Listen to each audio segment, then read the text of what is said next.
Buenas tardes, República Dominicana. Qué bueno que tenemos la oportunidad de encontrarnos nuevamente en esta tarde lluviosa del sábado, así repentina.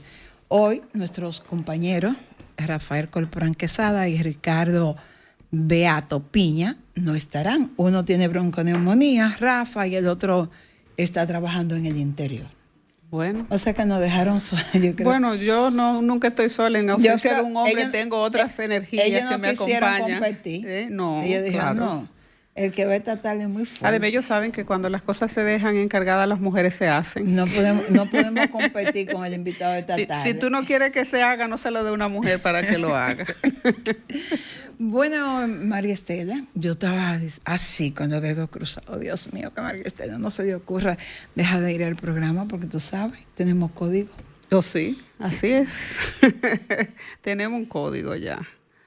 Ya es ganancia. Creo que sí que se ha hecho un ejercicio de democracia. Desde el 1884 que teníamos un código ya desfasado, que no estaba dando respuesta a las nuevas tipificaciones de los delitos en la República Dominicana, porque las cosas hay que decirlas con responsabilidad. Necesitábamos una normativa de avanzada y la normativa está ahí.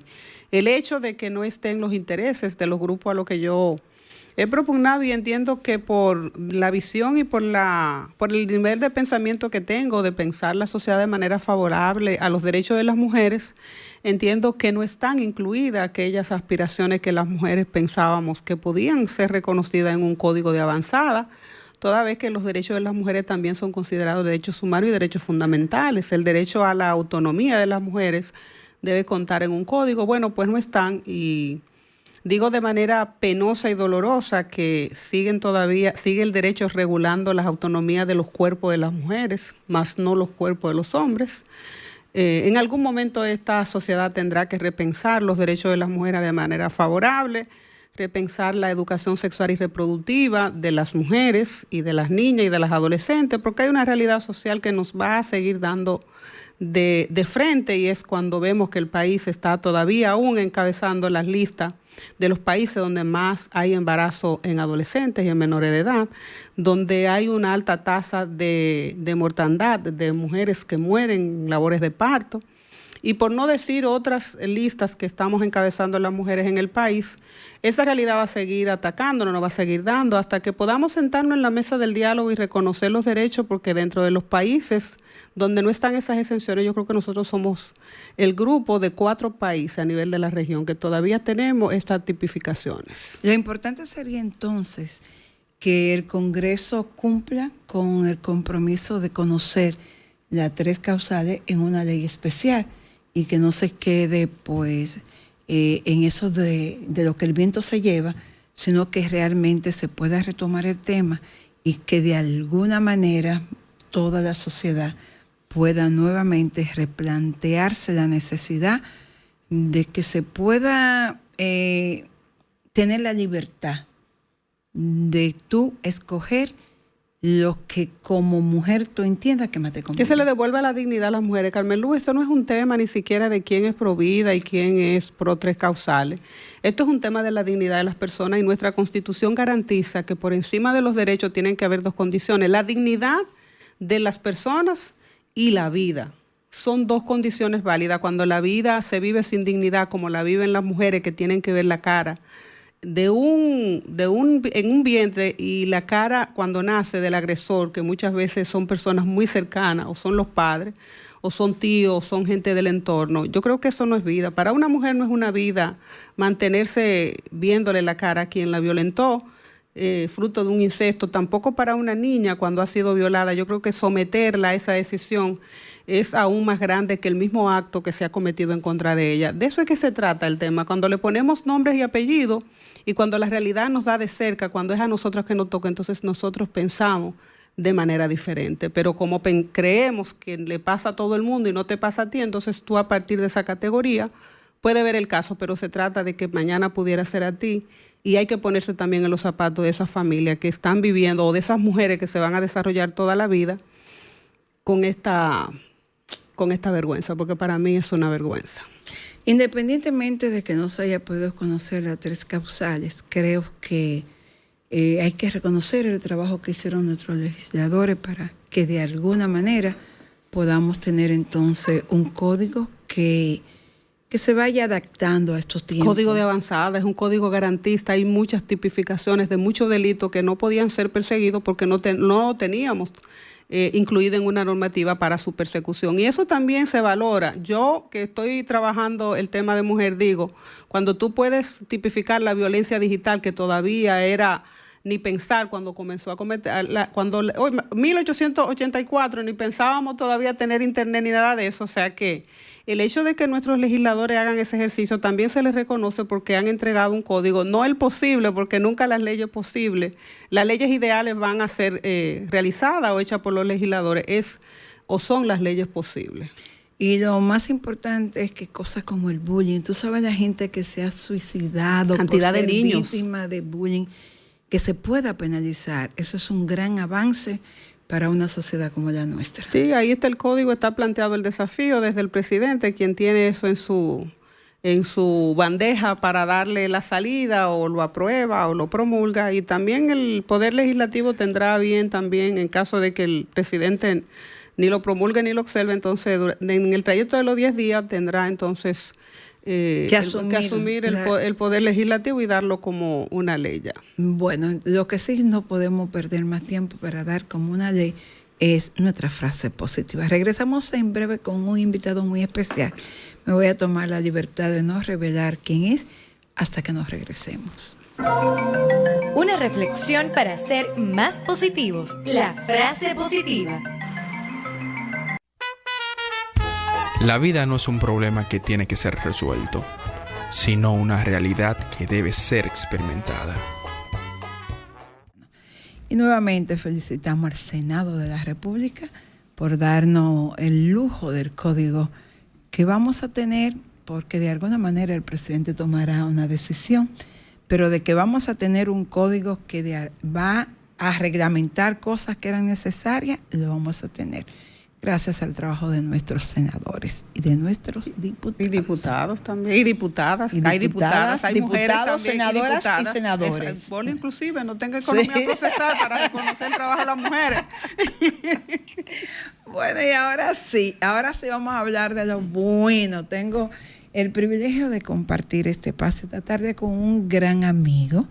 Es una persona que yo aprecio, distingo. Y en algunas ocasiones no sé si es amigo, si es hermano, si es colega, pero sé que es mío y de doña Ibelice. Exacto. Tiene que mencionarla ahí porque si no la traigo yo. Y de doña Ibelice, es de nosotras dos. Bueno, voy a hablar con José Antonio Aybar, editor de ¿Qué pasa?, del periódico El Nacional, secretario general de la Academia Dominicana de Periodistas de Arte y Espectáculo. Testigo 1, 2 y 3 de muchísimas cosas. Y ahora pues nada más y nada menos que el presidente de la Comisión Nacional de Espectáculo Público y Radiofonía, que dentro de algún momento esperamos que se convierta en el Instituto Dominicano de la Comunicación. Necesario. Y ya han tirado esa cuava, sí, pero yo sé. Es un decano de la comunicación. Yo sé que pensaron y dijeron, mira, nos dará los resultados que andamos buscando. Con la experiencia que tiene no puede fallar. Porque hay cosas que hay que reglamentar, pero de eso vamos a hablar un poco más adelante. Siempre me gusta este tipo de entrevistas, comenzar a hablar de la parte humana. Quisiera preguntarle a José Antonio Aybar, de todos los roles que la vida le ha dado la oportunidad de desarrollar, hijo, padre, hermano, tío, esposo, amigo, jefe, ¿cuál ha sido el más difícil de todo? Primero, déjame darte a ambas las gracias por invitarme. Tengo años que no voy a una cabina de radio y me siento aquí como en casa porque recuerda que yo estaba aquí en RCC hace mucho tiempo ya, en las noches con Ramón Almanza, ¿recuerda? Sí, la vida artística. El primer programa de espectáculo de noche. Sí. Luego estuve en Fiesta FM con el Vacilón del Sábado. Y yo soy un hombre de la radio. Me encanta la radio. Respondiendo a tu pregunta y dando las gracias a los dos varones de este programa que no vinieron. No vinieron, te dejaron. Competencia. No quisieron competir contigo, Me era siento- demasiado el plato para me él. siento como la Virgen María entre todas las mujeres. Mira, te faltó un rol, te faltó el rol de abuelo. Ay, verdad que sí. me estoy estrenando ahí. Que eres abuelo Abueleando. también. Estoy abueleando, Y tú de lo sabes. bueno, y de lo bueno. Tú sabes que Lucas, el gran Lucas, ha sido una bendición para toda la familia. Ustedes, yo no sé, María, pero tú eres, Sí, yo soy tú eres abuela. A Del veces- gran Tarek. A veces hay una frase que dice que como que tener un nieto es como volver a tener un hijo. Y que si los nietos se quieren más que los hijos. Yo no creo que se quieran más. Se quieren con un amor diferente. Ujú, totalmente. Porque con los hijos uno no es tan apoyador No. como Sí. con los nietos. No hay No. que corregir a los nietos, solamente hay que amarlos. Yo creo que uno viene ya con una práctica, con una experiencia. Imagínate, yo que tengo 3, ya viví todo eso que estoy viviendo con Lucas. Entonces Lucas lo que ha hecho es ponerme de sinvergüenza. Porque ese es el problema. Ponen a uno de relajo. Ponen a uno de relajo y a veces el papá y la mamá se te quedan mirando y dicen, a él no, Y a mí sí. a mí sí. Yo creo que todos los roles tienen algo especial. Yo como padre me siento muy satisfecho porque he logrado lo que cada padre y cada madre responsable quiere lograr con los hijos, y es darle a la sociedad hombres y mujeres trabajadores, serios, respetuosos y sobre todo que tengan una conciencia clara de lo que debe ser un ciudadano. El respeto no solamente por los más cercanos, por la familia, sino el respeto por la sociedad. Entonces yo he logrado eso con mis 3 hijos y yo creo que a veces uno tiene muchas expectativas con los hijos, en términos personales, en términos profesionales, en términos de lo que el hijo debe ser con el padre luego que pasan los años. Pero yo he aprendido en todo este trayecto con ellos, la más pequeña tiene ya 22 años, Paola 21 años, y yo he aprendido que a los hijos hay que dejarlos ser como quieren que sean. De hecho, nunca me he involucrado a la hora de decidir qué quieren estudiar. Eso es lo que te gusta, dale. Tuve una experiencia que luego de 1 año y pico, el varón me dijo, mira, yo quiero cambiar de carrera. Y me lo dijo con cierto temor. Y yo le dije, no, busca los papeles y vete.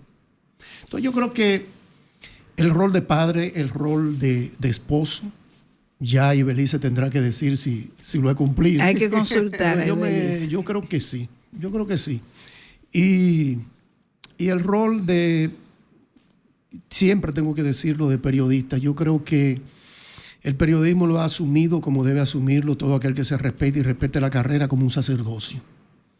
Yo creo que hay un compromiso del periodista y del comunicador con la sociedad. Escuché a un amigo en una emisora y me dio mucha pena decir que nosotros los comunicadores y los periodistas no estamos para educar, que para eso están los padres. Y yo lo llamé y le dije, hermano, usted está muy equivocado. Yo creo que nosotros hemos asumido una carrera para no solamente hacer un nombre para nosotros como comunicador y poder hacer cosas en beneficio de la sociedad. Yo creo que sí, que tenemos un compromiso con esa sociedad. Y yo creo que hay una responsabilidad social cuando se tiene un micrófono delante, cuando se tiene una cámara delante. Y es ese estado de crear conciencia. O cuando se tiene una pluma para o una escribir. pluma Exacto. para escribir. Creo en esa dirección, el estado de conciencia que hay que llevar, porque para ser comunicador dicen que es un sacerdocio, es por los niveles de compromiso. Tú no Exacto. eres periodista de 4 a 6 y después eres José Antonio. Tú sigues siendo un ser pensante las 24 horas. 24 horas. Entonces, en esa dirección a mí me gustaría preguntarte si has tenido algún momento en el que sientes aprensión de tomar esa decisión que muchas veces va en contra de tus pensamientos. Bueno, uno, y sobre todo en el área en que yo me he desarrollado en todo este tiempo, en el mundo del entretenimiento, uno se encuentra con muchas cosas, con ofertas muy tentadoras, con ofertas de no solamente la parte económica, sino de, eso lo viví yo hace muchos años ya, que sorprendí a un artista en un camerino y me ofreció lo que estaba consumiendo. Y el temor luego era de si yo salía de ahí a decir lo que vi. Yo le dije que no, porque ese era un momento muy íntimo de él, no era parte de lo que estaba haciendo en el escenario. Yo respeto mucho eso. La línea divisoria entre lo personal y lo profesional, siempre he respetado eso. Ahora, si tú eres una de las personas que tu vida personal la dirime en los medios públicos, el día que yo escriba de tu vida personal, no puedes reclamarme. Eso yo siempre lo he entendido. Pero sí, yo he tenido situaciones que no es que la he pensado, porque yo estoy muy claro con la formación que tengo, hogareña y profesional. ¿Has sentido la censura en algún momento del periodismo? No, nunca. ¿No te han censurado Nunca. por ningún tema? Y mira que en los años que yo comencé, que Carmenú tiene más años que yo en el periodismo, sí había censura en el área del entretenimiento. Uh-huh. Había mucha censura. Yo sí recuerdo una anécdota. Yo comencé a escribir en el periódico y colaborando con Reyes Guzmán. Y siempre tengo que mencionarlo, fue el que me dio una oportunidad, porque yo creo que todos nosotros somos hechos de una oportunidad. Y recuerdo que una vez me llamó y me dijo, pasa por aquí. Yo era colaborador, yo no estaba en la plantilla del periódico. Y me enseña una carta. Mira, esa carta me la entregó Cuchito Álvarez, que era el director del periódico Hoy, sí. En ese entonces. Yo había escrito sobre TV13. ¿Recuerdas TV13? Claro, que hoy es Telecentro. Claro. La dirigía en ese entonces Iván Ruiz. Pues Iván Ruiz hizo una buena programación y estaba muy bien la programación que tenía. Un día yo veo que sale un programa del aire, de los mejores programas, y llamo a Iván. Iván, ven aquí, ¿qué pasó aquí? Me dice, Iván, yo no puedo decir, ya los años han pasado. Me dice, el doctor Jacín no me deja trabajar. Julito Jacín era el que administraba el canal. Y yo escribí en el periódico Hoy un artículo diciendo que cómo era posible, que tan buena programación que Iván estaba organizando, que el doctor Jacín no lo dejaba trabajar y le estaba desarticulando la programación. Entonces el doctor Jacín envió una carta a Cuchito diciendo que yo me había armado un muñeco, que eso no era así, que él había 2 semanas antes habían publicado en los medios de comunicación solicitando nuevos productores y que a mí no me interesó ese llamado. Y entonces la carta iba con copia a Reyes Guzmán, con copia al colegio de periodistas, que yo no era del colegio de periodistas. Y entonces le digo yo a Reyes, entonces ¿qué hacemos? Me dice, no, Cuchito vio, me preguntó que quién tú eras, yo le expliqué quién tú eras y me dijo, no, dile que sigan escribiendo. Años después, yo trabajaba en SICON. Tú estuviste por ahí. Claro, con Quiterio. Ese con Quiterio Cedeño. A mí me iba a buscar un taxi a mi casa a las 4 de la mañana. Ya tú sabes el odio que yo le tenía a ese vehículo cuando yo escuchaba la bocina. Yo llegaba así con 4:15, 4:20. Ahí yo aprendí a sintetizar. Porque SICON, el que no lo conoce, es una empresa de resúmenes de economía, de agricultura, de política. Y ese resumen tenía que ir a todas las oficinas del Estado, antes de que llegaran los funcionarios. Ya no, ya el Internet se encarga de el Internet se encarga de eso. Y yo recuerdo que Juan Acosta, que era el director de Suceso, trabajaba en SICON. Me dijo, mira, el doctor Jacín va a sacar un periódico. Y me pidió un periodista de espectáculo. Le dije, tú eres loco. Yo le dije, no. ¿Y cómo así? No, le expliqué lo que pasó. Yo puedo trabajar para allá. Y él me va a dijo, nombrar. Y muerto de risa, Juan me dijo, déjame hablar con él. Ya yo trabajaba en SICON y de ahí yo me iba a Editora AA, que salía Rumbo, Suceso. Mujer Única y Bemoles, que era la revista que dirigía don Pablo Jeremy, otro maestro. Sí. Bueno, y un día me dice, Juan, mira, el doctor Jacín te mandó a buscar. Digo, ¿por él sabe quién soy yo? Sí, me dijo, ese me gusta, búscame. Bueno, y digo, bueno, yo voy para allá. Cuando yo llego al periódico La Nación, dice Juan Acosta, doctor, mire, él es José Antonio Barceló, dejo ahí. Dice, a la verdad que tú eres pi. Así es que me gustan los periodistas, está contratado. Y esa fue una gran experiencia en el periodismo. Entonces yo aprendí con esa reacción del doctor Jacín que uno no debe tener aprensión en este medio. Uno tiene que enfrentar las cosas. Porque a partir de ese momento fue que yo comencé a ascender un poquito en el periodismo y a ver cierta entrada económica que era muy necesaria. Claro. Yo recuerdo que siendo editor de ese periódico, el doctor Racing me dijo un día, mira, vamos a inaugurar un canal solamente de social y espectáculo. Lo va a dirigir Mara Florencio y yo quiero que tú seas el director de prensa. Entonces yo le dije, ¿qué hacemos con el periódico? Quédate en el periódico. Le dije, pues son 2 sueldos, doctor. Me dijo, vamos a discutir eso. Luego me dio la parte de espectáculo de Caña Brava, la revista, y yo trabajé con Julito Jacín en 3 medios de comunicación. O sea que yo creo que a veces uno tiene que lanzarse. Y atreverse y asumir el compromiso, porque muchas veces en la comunicación tú no eres visionario, solamente ve el momento y tú no puedes negociar el momento por tu responsabilidad. Así es. Vamos a una pausa y a la vuelta vamos a continuar hablando muchísimas cosas más con José Antonio Aybar, que obviamente no podemos dejar de hablar de sus funciones públicas. Carmen Luz Beato.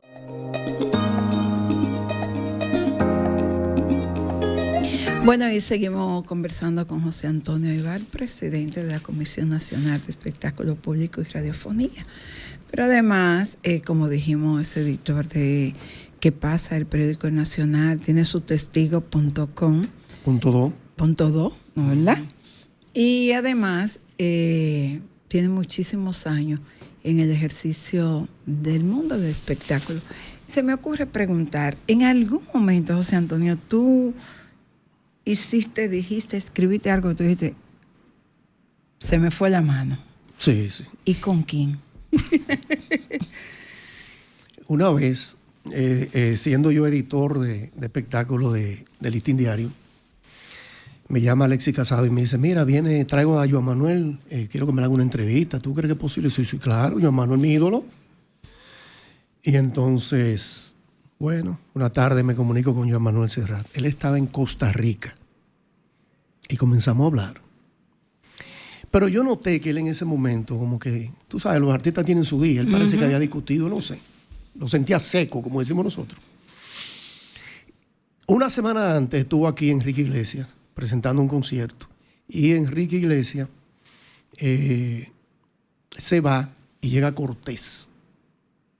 Entonces yo consigo una entrevista con Cortés y eran Cortés y Facundo Cabral. Lo Cortés no quita lo Cabral. Así, lo Cabral. Y yo lo entrevisté en el Hotel Lina. Yo recuerdo que le digo yo a Joan Manuel. No, a Alberto Cortés. Ok. Le digo, por aquí estuvo Enrique Iglesias.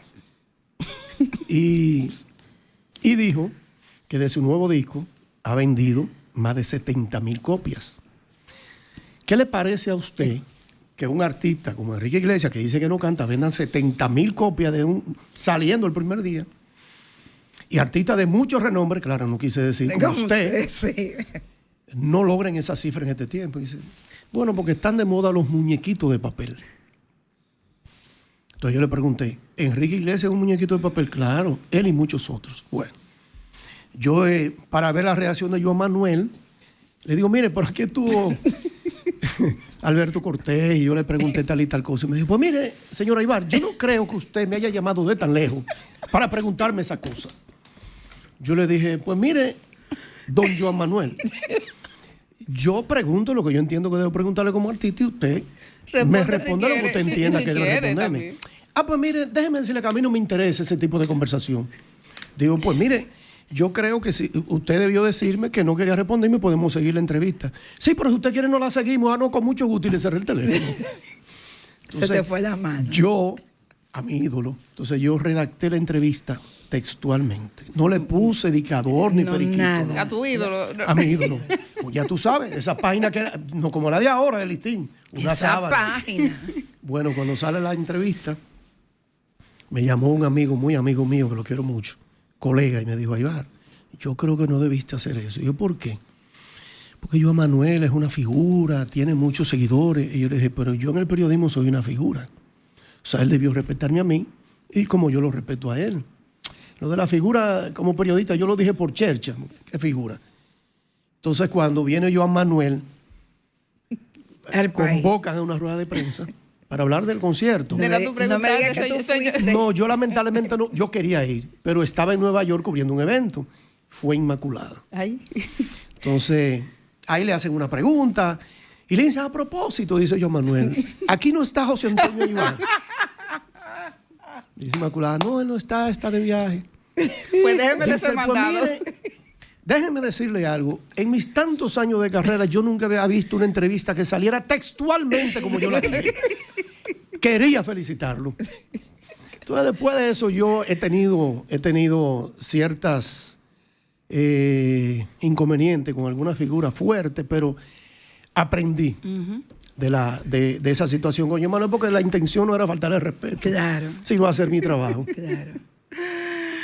Eso es así. Son de esas cosas que no se le olvidan a uno nunca y que le dan grandes lecciones en la vida. Y a propósito de eso, ¿cuál ha sido y por qué la última vez que te tocó llorar?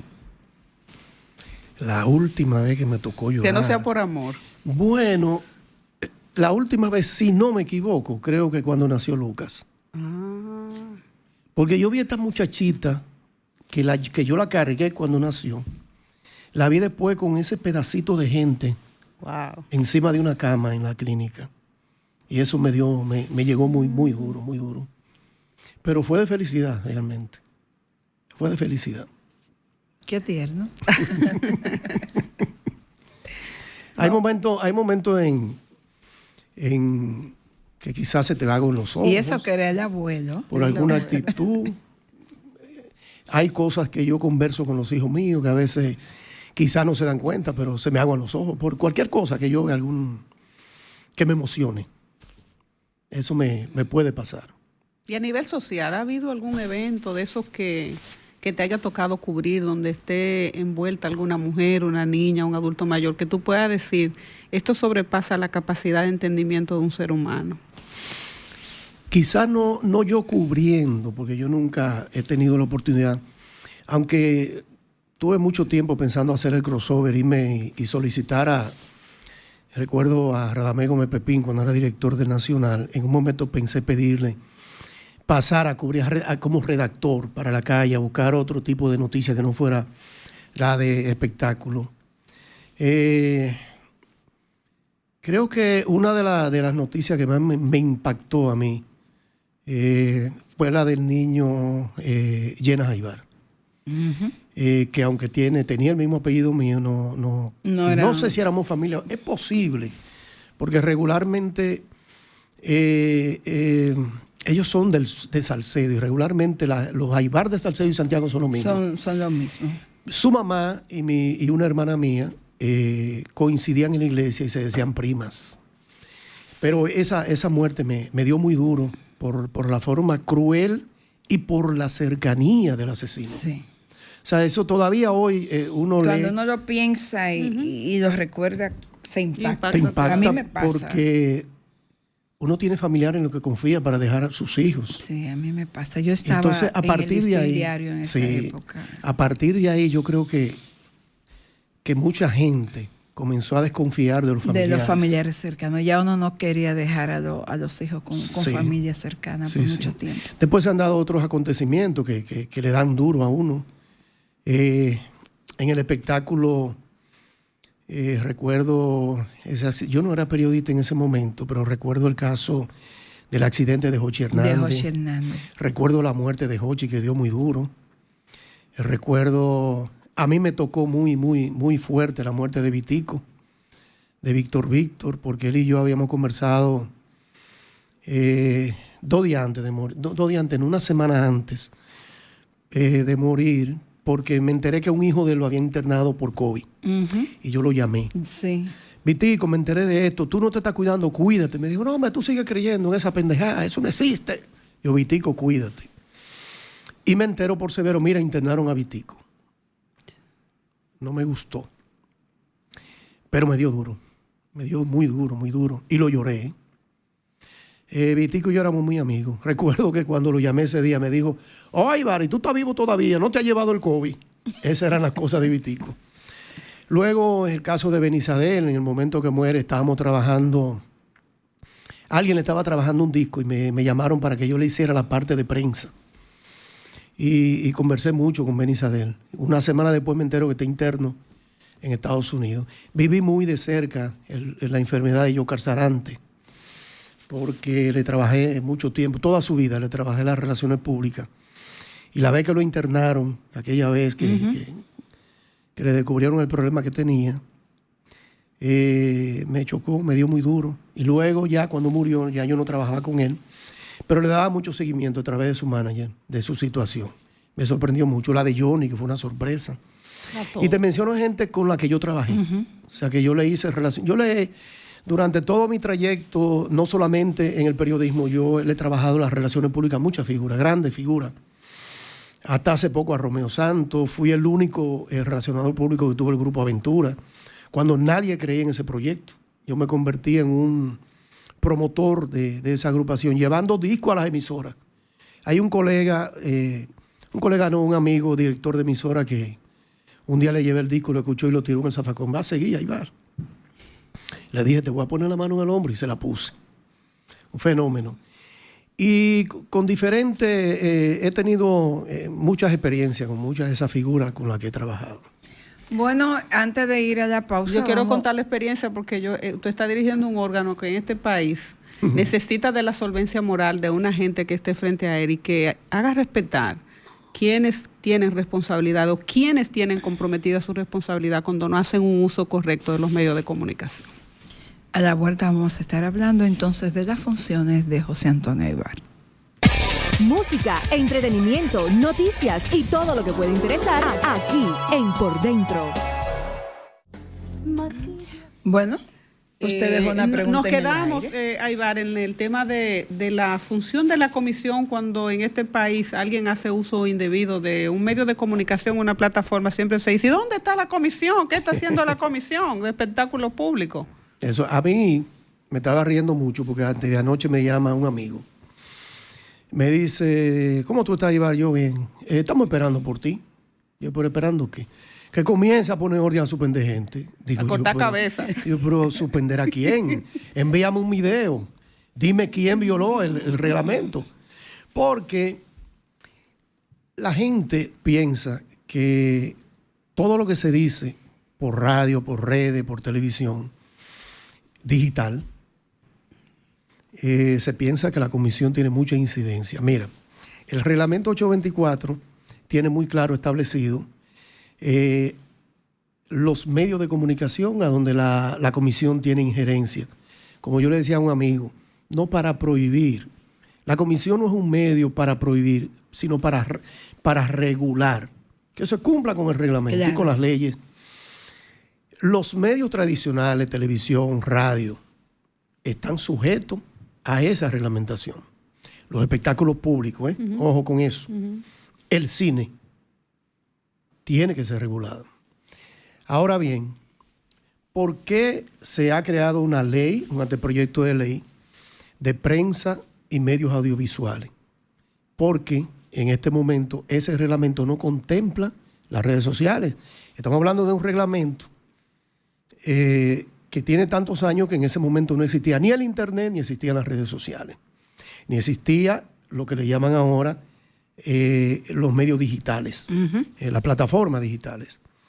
Entonces, esa ley que está descansando en el Congreso, que en algún momento tendrá que debatirse y aprobarse, sí contemplan esas redes sociales y contemplan esos medios digitales.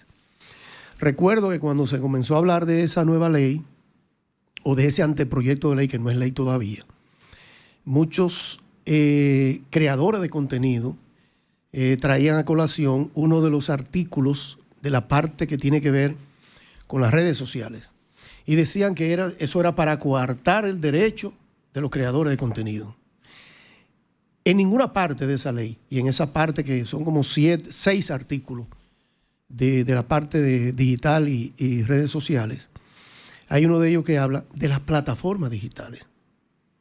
Deben regular el contenido, porque tú no puedes permitir que a través de tu plataforma, tú no puedes permitir que yo venga aquí a estos micrófonos a difamar y a decir lo que me venga en gana de una figura pública. Claro.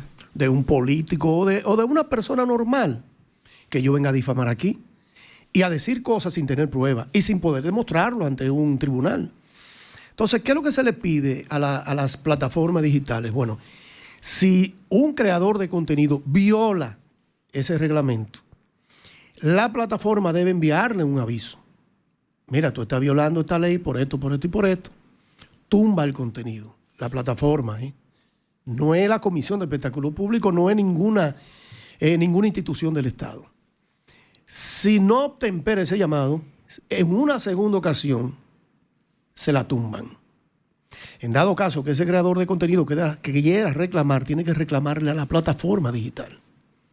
Pero eso lo han manipulado y por eso que muchos le dicen la ley Mordaza. No hay ninguna ley Mordaza. ¿Pero y dónde está la responsabilidad personal del ataque al honor y a la honra a través de esas redes sociales? Eso se ha perdido porque como las redes sociales no están reguladas, todo el mundo tiene un Instagram o un TikTok, y un canal de YouTube. Entonces eso ha traído, la democratización de la comunicación ha traído que cualquiera abre una paginita de Instagram e inmediatamente se pone comunicador, o se pone periodista, o se pone influencer, TV host, influencer.